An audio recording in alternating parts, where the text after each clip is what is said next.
Hello friends, you are welcome to botanist blog. Friend, ये आप plant देख रहे हैं और प्लांट के बारे में आप जानते हैं कि प्लांट में फ़ोटोसिंथेसिस होता है और फ़ोटोसिंथेसिस से ही वो ग्लूकोज का फॉर्मेशन होता है, फूड का फॉर्मेशन होता है, जिससे कि प्लांट को एनर्जी मिलती है और प्लांट उस एनर्जी को अपनी डिफरेंट एक्टिविटीज़ में यूज़ करता है। और फ़ोटोसिंथेसिस हम जानते हैं कि कहाँ पर होता है। फ़ोटोसिंथेसिस लीफ में होता है। तो ये लीफ है और फोटोसिंथेसिस लीफ में इसलिए होता है क्योंकि इसमें क्लोरोप्लास्ट पाया जाता है। क्लोरोप्लास्ट सेल ऑर्गेनेल है, सेल का एक अंग है जो कि सिर्फ प्लांट सेल में पाया जाता है और क्लोरोप्लास्ट एनिमल सेल में नहीं पाया जाता है। तो ये क्लोरोप्लास्ट लीफ में पाया जाता है, इसी वजह से जो लीफ का कलर है ये ग्रीन होता है। अब आम तौर से ये बात कही जाती है कि जो फोटोसिंथेसिस है वो लीफ में होता है, लेकिन अगर सही तौर पर इसको देखा जाए कि फोटोसिंथेसिस कहाँ पर होता है तो ये बात सही है कि फ़ोटोसिंथेसिस लीफ में होता है।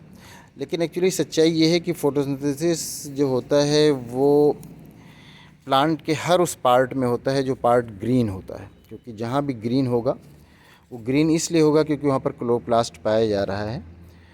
तो ये आप स्टेम का पार्ट देख रहे हैं, ये ग्रीन है। तो इसका मतलब ये है कि यहाँ पर भी फ़ोटोसिंथेसिस हो रहा है इस ग्रीन पार्ट में। जहाँ पर भी आप देखेंगे प्लांट में, कोई भी प्लांट आप देखते हैं तो उसका जो पार्ट भी ग्रीन होता है तो उस पार्ट में फ़ोटोसिंथेसिस होता है। ये स्टेम का पार्ट है ये, और ये ग्रीन है तो यहाँ पर फ़ोटोसिंथेसिस हो रहा है। ये लीफ तो ग्रीन है ही है, इसमें तो फ़ोटोसिंथेसिस हो ही रहा है। लेकिन लीफ के साथ साथ आप प्लांट में कहीं पर भी देखते हैं उसके जो पार्ट भी ग्रीन दिखते हैं तो वो पार्ट ग्रीन इसलिए दिखते हैं क्योंकि वो क्लोरोफिल पिगमेंट की वजह से, क्लोरोफिल की वजह से दिखते हैं। और क्लोरोफिल क्लोरोप्लास्ट में पाया जाता है। तो अगर वो स्टेम का कोई पार्ट है जो ग्रीन दिख रहा है तो इसका मतलब ये है कि वहाँ पर भी फ़ोटोसिंथेसिस हो रहा है। तो यहाँ पर जो इसका स्टेम का पार्ट है जो ग्रीन दिख रहा है तो इसमें भी फ़ोटोसिंथेसिस हो रहा है। तो उम्मीद करते हैं ये वीडियो आपके लिए इन्फॉर्मेटिव होगी। Thank you.